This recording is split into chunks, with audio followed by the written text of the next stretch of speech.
assault.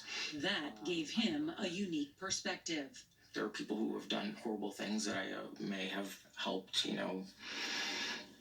but I got to see the other side and the hurt and the trauma and the pain from the victim's perspective. Research by the nonprofit group Blue Star Families found incidents of spouse abuse in the military were more than twice that of the national population. Soldiers are great at what they do. They are great at fighting this nation's wars. But when they come back home, there's a disconnect. They're not in battle anymore. A lot of them have PTSD and other traumas. Tony told us he often saw soldiers self-medicate.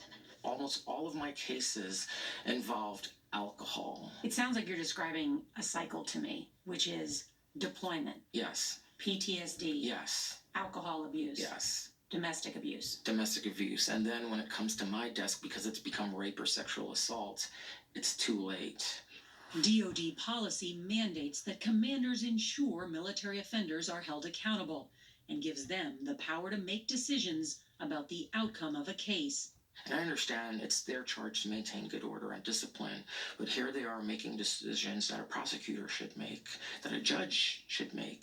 Great for the soldier, but for the victim, it looks like they're in a system that's rigged against them. In February, after more than 2 decades of service, Captain Tony Hossain retired honorably. I don't practice law anymore. I've seen the worst of the worst.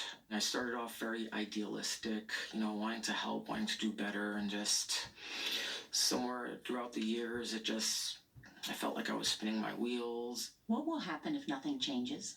Until there's drastic change, I think we'll still see the same trends. Domestic violence in the military, I think, will persist. Well, change could happen soon. In a statement, Defense Secretary Lloyd Austin told CBS News that the Pentagon is working closely with Congress on some legislative proposals to remove decisions about whether to prosecute sexual assaults and related crimes, including domestic violence, from the military chain of command. We'll keep you posted.